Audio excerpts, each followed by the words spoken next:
Buenas tardes, espero que estén muy bien, que sus cosas marchen muy bien esta semana. Por acá entonces estoy presentando la continuación de la unidad 3 que estuvimos trabajando en la sesión anterior de clase, que concierne a lo que es la planificación como un componente profesional docente.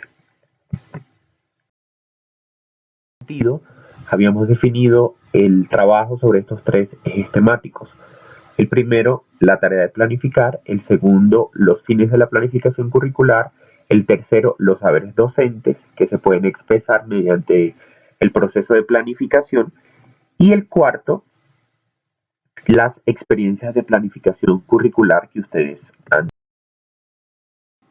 En el encuentro pasado, a modo de recapitulación, trabajamos esta actividad que fue la construcción de un relato en el cual ustedes consideraron estos tres tópicos. El primero, qué significa planificar.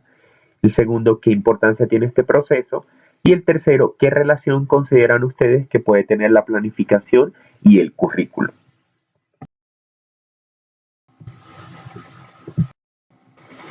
Bueno, en ese mismo orden de ideas, habíamos hablado de lo que significa la tarea de la planificación desde la perspectiva de algunos autores, entre ellos la de Reyes, quien la define como una competencia profesional que permite la integración del quehacer docente, ya que conjuga diferentes conocimientos que por lo general, según este autor, derivan de la formación inicial.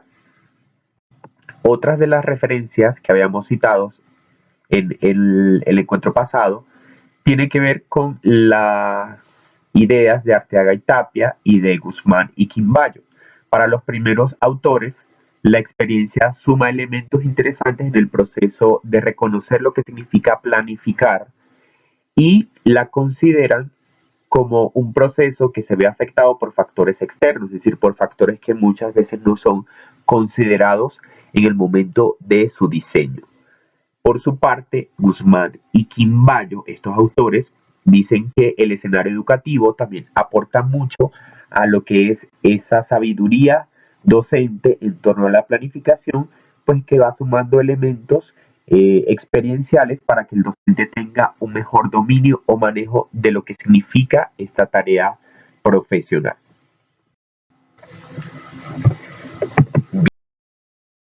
Por otro lado, habíamos definido lo que significaba esta tarea como un proceso que demanda el despliegue, la utilización de diferentes conocimientos profesionales y que deben siempre estar en diálogo con los saberes desarrollados que vamos cultivando, cosechando, obteniendo desde nuestra experiencia, pero también desde lo que el contexto en el que estamos situados, bien sea por enseñar en la básica primaria, en la educación media, en la educación superior o en espacios alternativos, pues ese tema de la experiencia va enriqueciendo estos conocimientos que de alguna manera hemos obtenido mediante los procesos de formación universitario o de formación inicial. Entonces, aquí pasamos a la perspectiva que proponen Gide y Parceriza, que en el 2004 estos autores se refieren a la planificación como un elemento o una tarea que además de representar ese proceso de diseñar, de pensar la enseñanza, también nos permite gestionar socialmente el aula. Y recuerden que el proceso de gestión social en el aula no solo significa apuntar hacia los objetivos, hacia las finalidades que están propuestas, sino que también concierne a la mediación que hacemos, a los espacios de interacción. Por ejemplo, el hecho de generar un trabajo cooperativo, una práctica, un experimento de laboratorio, eso nos conduce a que socialmente se genere una interacción entre los grupos o entre los equipos de trabajo, o la forma en la que puedan interactuar en un grupo, cómo puedan organizarse, si hay un liderazgo, si hay una buena participación. Entonces, ese tema de gestión social del aula también se logra mediante la planificación. Y esto, aunque no lo veamos tan explícitamente, nos permite traducir el currículo. ¿En qué sentido? En que recuerden que el currículum a nivel macro genera una serie de condiciones que tienen que ver con la filosofía, con la política, con el perfil. Y fíjense que esa dimensión o esos ejemplos que colocábamos, un trabajo de campo, un trabajo de laboratorio, una exposición, ese tipo de acciones ya nos llevan a gestionar socialmente el aula. Más allá de lo que está escrito en la planificación, de lo que está diseñado, es eso, cómo tomamos decisiones, cómo son las interacciones, cómo participamos, cómo escuchamos a los otros. En tal sentido, aquí vemos que resulta fundamental comprender que como docentes llevamos a cabo ese proceso de planificación, pero también debemos llevar en conjunto dos procesos adicionales. Ok, diseñamos la planificación, pero además de diseñarla tenemos que revisar cómo nos resulta esa planificación y evaluarla. Y no me refiero acá a la evaluación en términos de voy a hacer un quiz, voy a hacer una prueba, voy a hacer un trabajo, una maqueta. No, la evaluación entendida como ese proceso que nos permite revisar cómo nosotros estamos diseñando la planificación, cómo la estamos poniendo en práctica, qué nos salió bien, qué salió no tan bien y cómo podemos tomar decisiones en aras de mejorarla.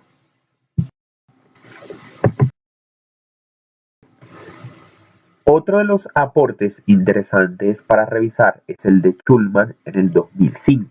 No sé si algunos han tenido la oportunidad de leerlo. Es un autor que ha tenido un gran bagaje en cuanto a lo que se refiere de la investigación en el conocimiento del profesor o en el perfil profesional deseable para un docente.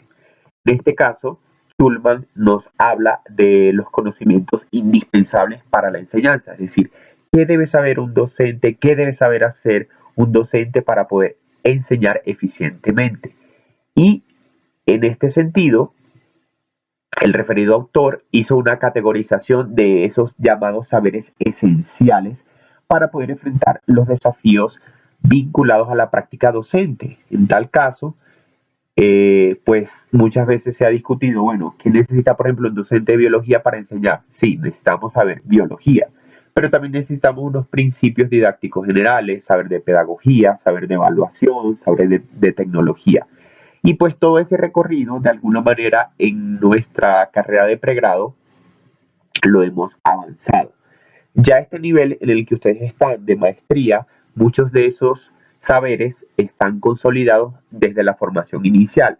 No quiere decir que se encuentren invariables, porque van sufriendo una serie de modificaciones, pero tienen que ver con esos valores agregados que también la experiencia va aportando. Es decir, este autor nos refiere que para enseñar no solamente se requiere de un proceso de formación universitario, en el caso de nosotros, de una licenciatura en educación en el área de biología, sino que hay unos elementos que la experiencia va sumando y que el propio docente va develando en la medida en que avanza en su camino o en su trayectoria profesional. Y esto nos conduce a los siguientes aspectos. Cuando nosotros definimos la planificación didáctica, fíjense que hablamos de lo que es el diseño y para poder llegar a ese diseño necesitamos un análisis inicial. ¿Qué analizamos en ese momento en el que queremos iniciar la planificación? Uno, pues hay unos requerimientos generales que nos da el macrocurrículo. Dos, hay unos requerimientos más específicos que obtenemos a partir de los lineamientos o directrices de la institución donde estamos. Y además hay unos lineamientos propios de cada docente que ya están predeterminados o preconcebidos de acuerdo a la forma en la que nosotros entendemos los procesos de enseñanza y aprendizaje. Pero además, en ese proceso de análisis inicial tenemos que considerar lo que es el contexto, es decir, las ideas de nuestros estudiantes, las necesidades que ellos plantean, la comunidad donde está inmersa la escuela o la institución donde enseñamos, porque nos aporta muchos valores agregados para mirar la pertinencia no solo de la formación, sino del perfil deseable para lo que propone el macrocurrículo. Ese análisis inicial nos lleva a definir unos modelos de actuación, es decir, una forma en la que vamos a enseñar y una forma en la que esperamos que nuestros estudiantes aprendan.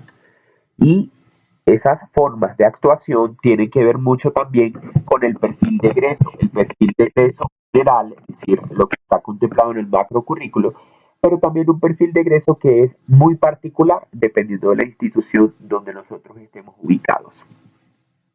Luego viene otro momento en la planificación didáctica que tiene que ver con el desarrollo, es decir, ya la ejecución, la puesta en marcha de este proceso.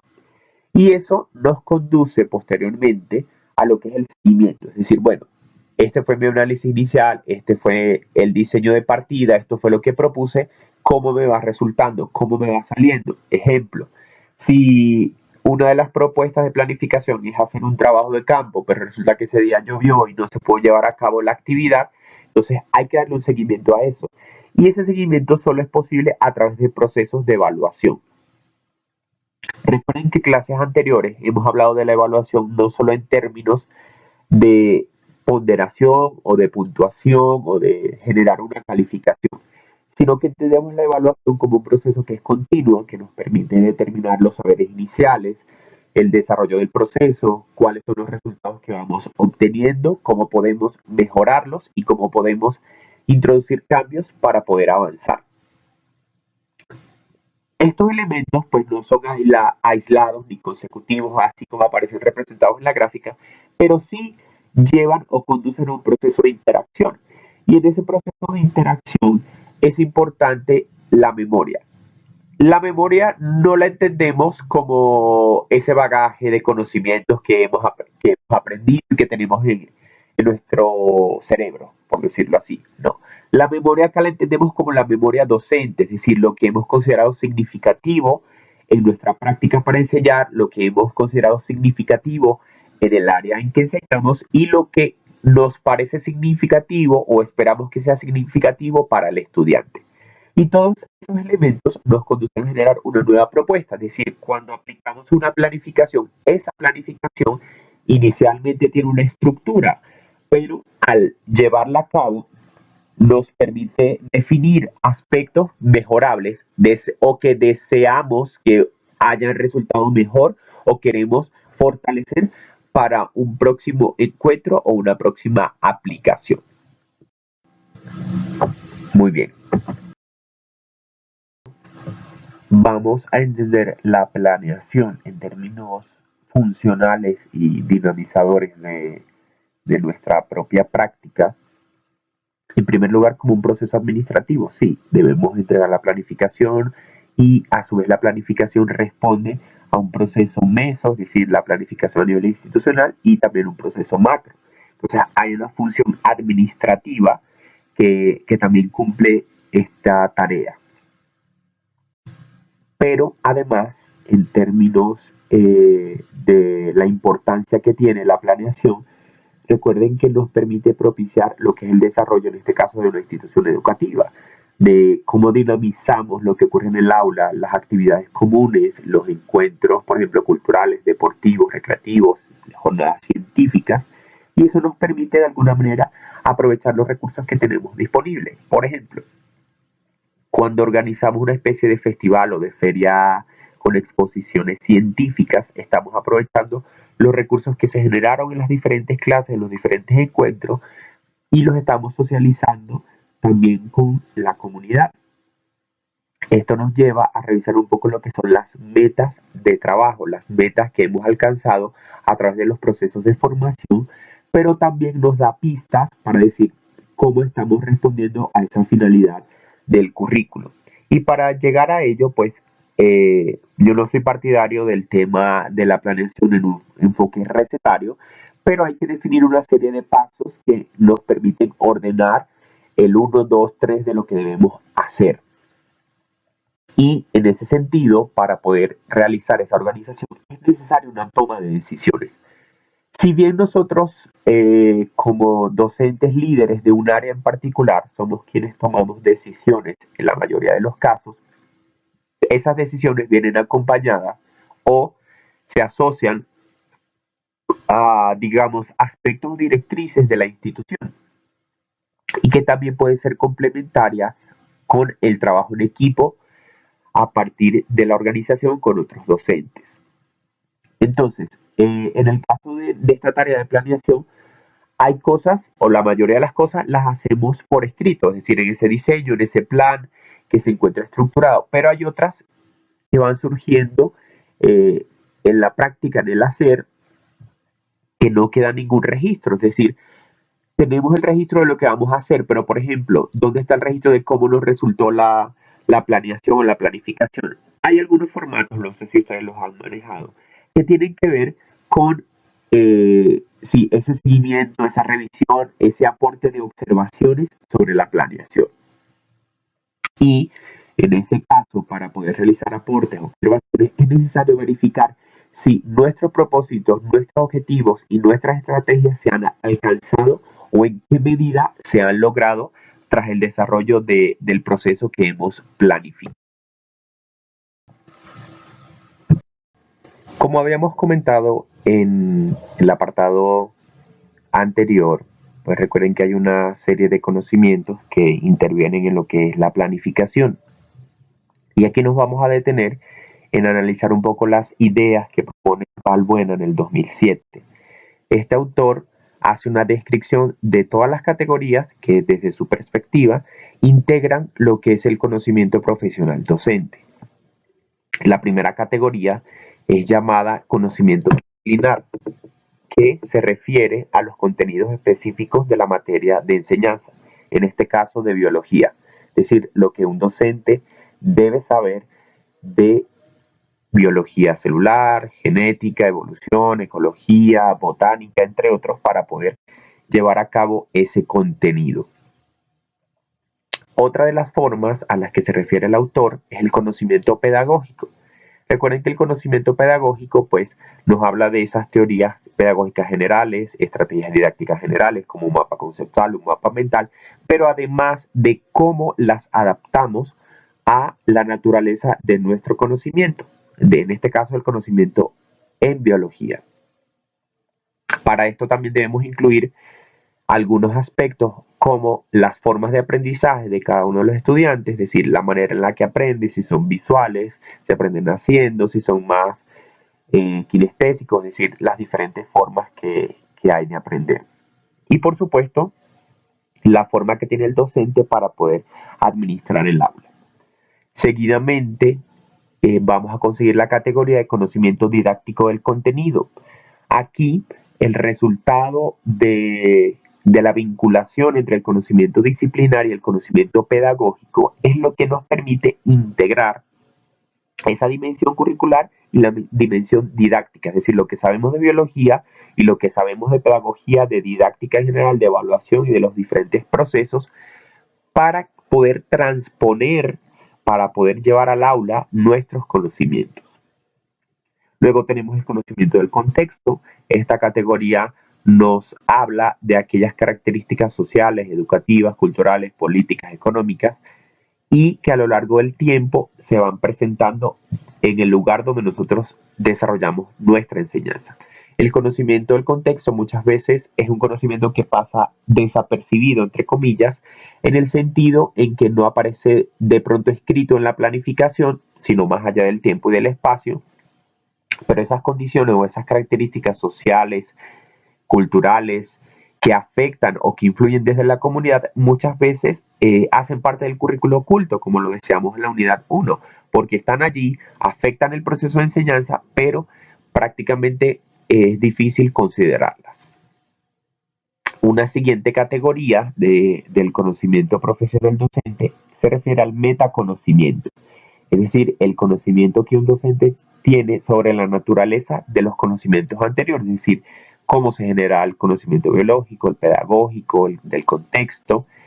Y aquí nos vamos a referir a que este tipo de conocimiento representa una columna vertebral, ya que nos permite integrar epistemológicamente, en cuanto a nuestro pensamiento, en la forma de analizarlos, todas las dimensiones anteriores. Y por último, tenemos lo que se refiere a la filosofía y los fines educativos. Esto se relaciona mucho más con el macrocurrículo por el tema de ese perfil del egresado, ese ideal, esas características, pero también tiene una traducción en el meso y en el micro. En el meso ya tiene que ver con si hay un énfasis, una mención específica en el centro, qué se pretende alcanzar tras el desarrollo de un proyecto educativo, qué esperamos que aprendan los estudiantes.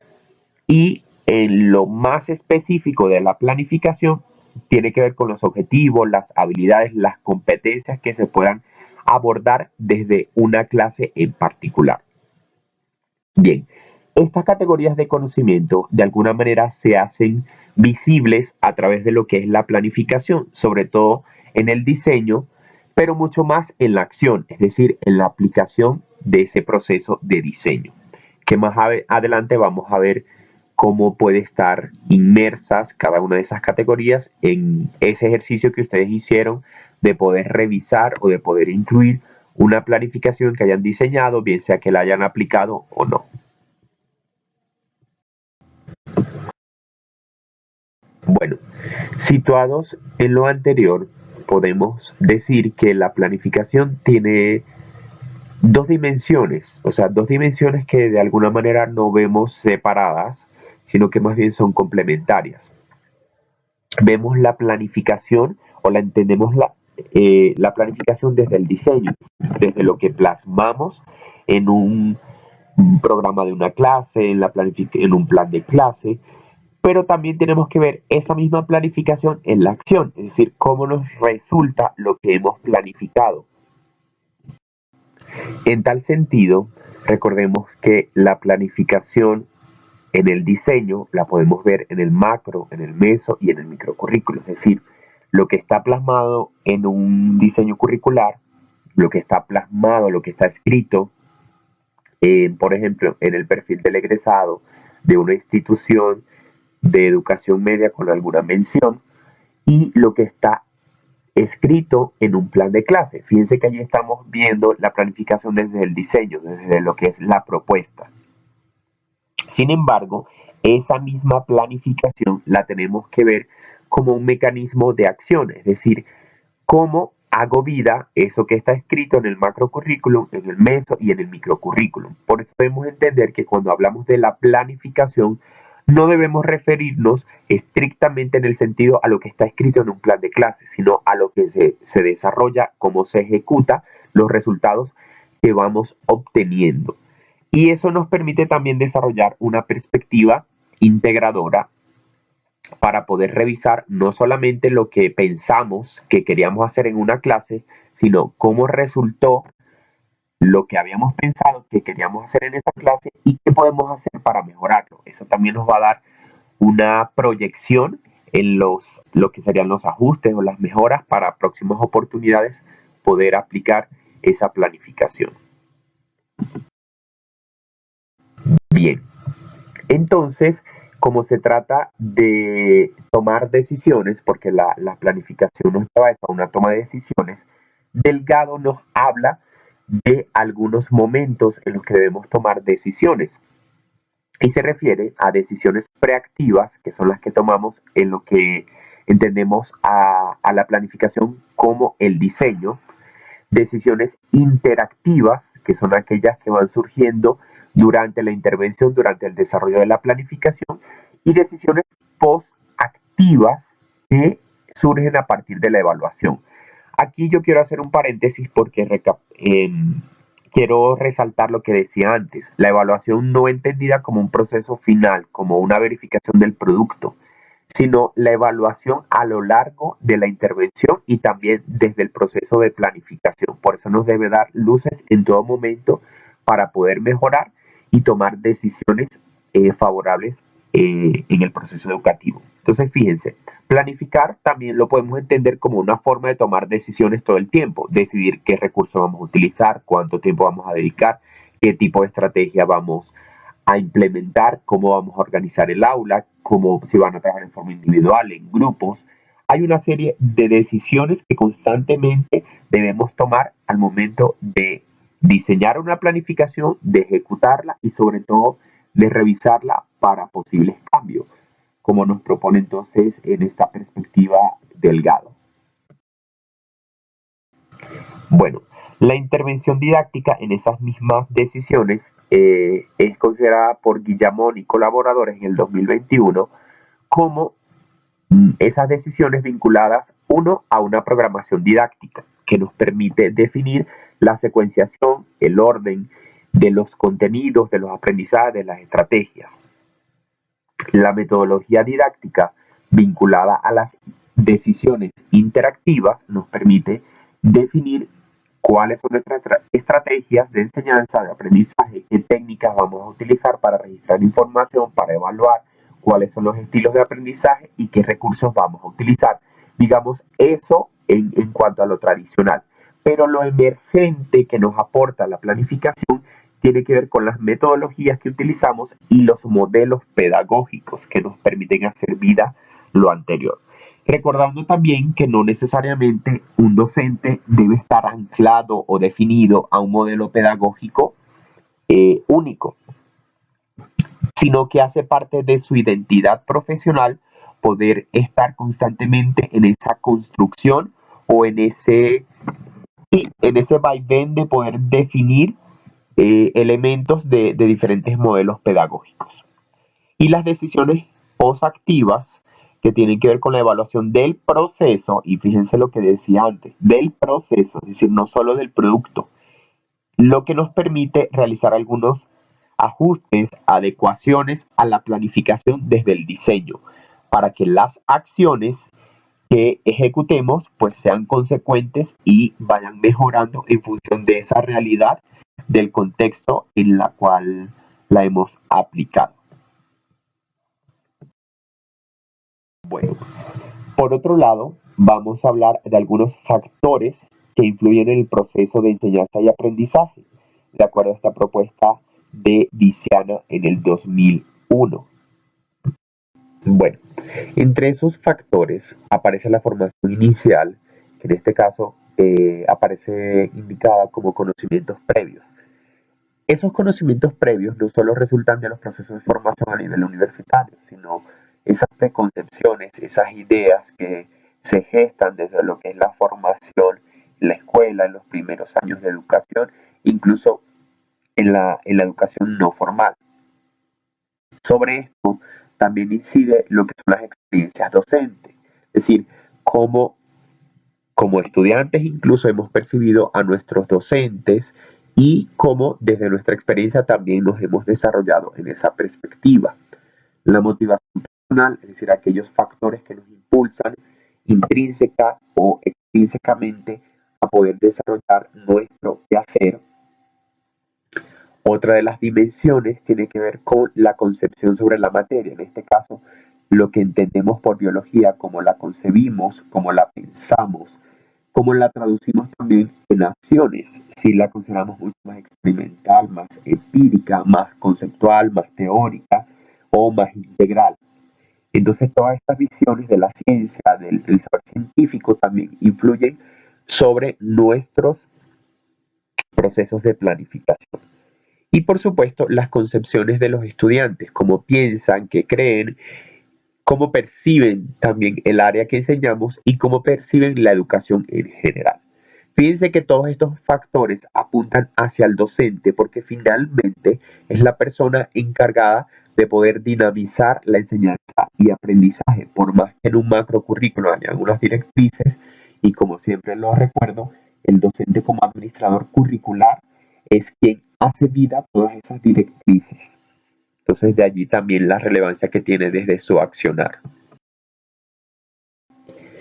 Bien, otros factores a nivel del contexto en el cual el docente ejerce su práctica que pueden afectar el desarrollo de la planificación tiene que ver con los materiales o los recursos necesarios para poder desarrollar la enseñanza y obtener un aprendizaje deseado. Por ejemplo, si estamos en una escuela rural donde no tenemos laboratorio, no hay recursos mínimos para poder trabajar esa actividad, también hay que buscar ese entorno próximo, esa disponibilidad de espacios, de materiales que de pronto no son los formales o los esperados para un laboratorio, que podemos desarrollar a nivel de un trabajo de campo, por ejemplo. Y allí entonces debemos considerar cuáles son las características del contexto de los estudiantes, pero también sus propias características en cuanto a estilo de aprendizaje, características cognitivas, motivación, clima familiar.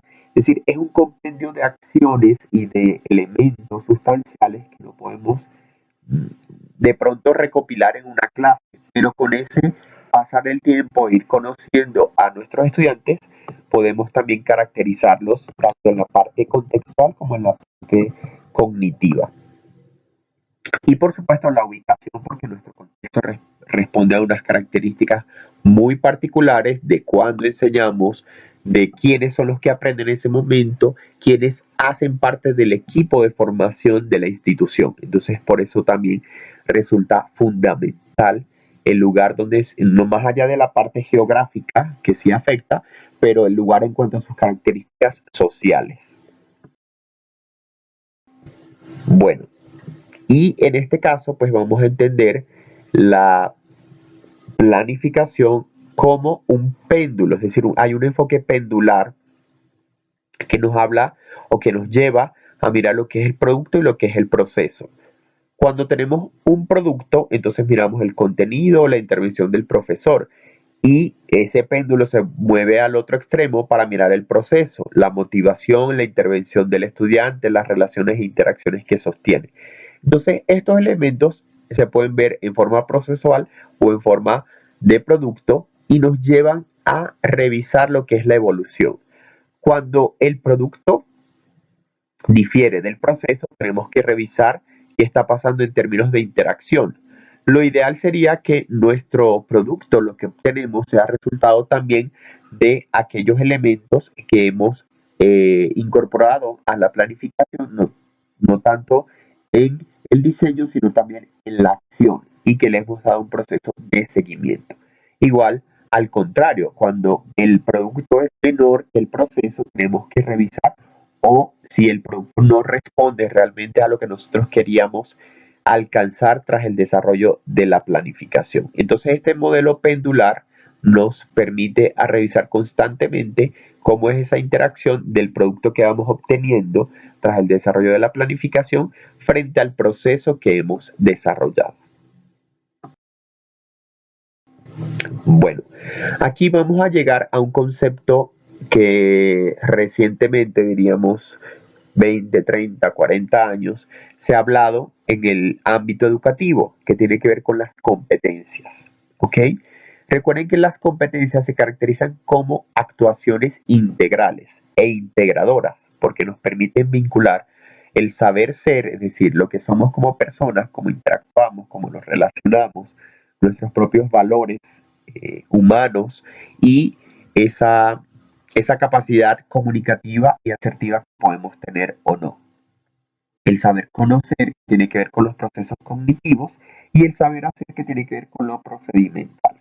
Fíjense que aquí hay una verticalidad entre estos elementos que nos conducen a integrarlos en diferentes escenarios. En este caso, el escenario del que estamos hablando es el escenario educativo o formativo. Y la utilidad de esta integración tiene que ver precisamente con esa oportunidad para poder generar procesos de análisis, resolución de problemas en un contexto real. Y bueno, ¿esto qué tiene que ver para la planificación? Bueno, hay dos implicaciones. La primera implicación es que la planificación la entendemos como una competencia profesional del docente, en la cual todos estos saberes que aparecen acá y que veíamos en la tabla de categorías de conocimiento profesional docente se vinculan, es decir, interactúan para que podamos llevar a cabo esa, esa ejecución de la planeación o de la planificación, por un lado. Y por otro, nuestra planificación también puede estar fundamentada en el desarrollo de competencias, no solo competencias científicas, competencias básicas, competencias genéricas, transversales o competencias para la vida. Entonces de allí la importancia de entender que la planificación es una competencia profesional del docente y también nos permite desarrollar competencias con nuestros estudiantes.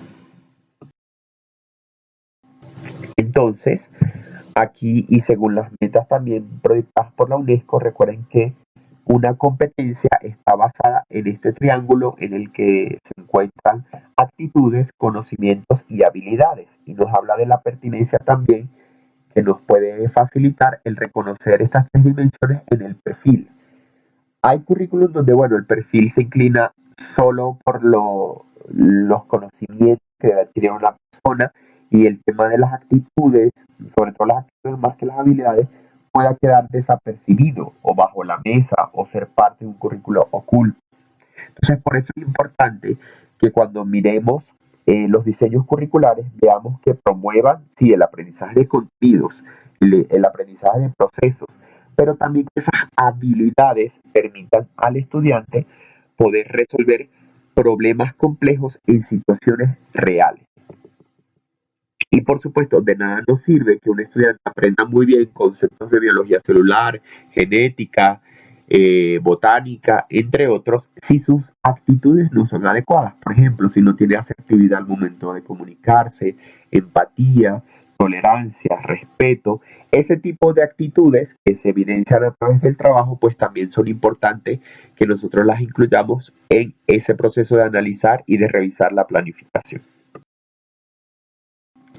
Bueno, aquí tenemos un compromiso que tiene que ver con el diario de clase. Entonces, para el diario de clase debemos responder estas dos preguntas. La primera pregunta, ¿qué saberes integra un docente para poder planificar? Esta pregunta no quiero que la respondan con la categoría de conocimientos que ya vimos anteriormente en esta clase, sino que la respondan desde el ejercicio que ustedes hacen. Es decir, de todos esos conocimientos que ustedes tienen, ¿cuáles son los que participan en este proceso de planificación? Ok, por ejemplo, bueno, mi conocimiento sobre didáctica, sobre evaluación, es decir, que puedan ser capaces de poder responder esas dimensiones de su conocimiento en las que se ve inmersa la planificación. Y además, ¿cómo llegan a integrar, por ejemplo, cómo llegan a integrar ustedes lo que saben de las leyes de Mendel con el proceso de planificación? Es decir, ¿qué tienen que hacer para llegar a ese nivel de integrar las leyes de Mendel o dinamizarlas a través de un tipo de estrategia, un mapa conceptual, ejercicios, un experimento? ¿Cómo llegan a hacer ese proceso de integración? Es la otra interrogante para poder reflexionar. Y me gustaría que en el próximo encuentro, en la próxima clase, podamos socializar las respuestas de lo que ustedes han construido frente a estas preguntas del diario de clase. Bueno, en otro orden de ideas, quisiera recordarles que tenemos otros compromisos en cuanto al artículo que habíamos acordado subir al Classroom y a el diseño, la planeación que ustedes también tenían que compartir en el Classroom. Para efectos de un ejercicio que vamos a hacer en la próxima clase, es indispensable que ya todos lo hayan subido a la plataforma o que lo tengan a la mano, ¿de acuerdo? Bien, entonces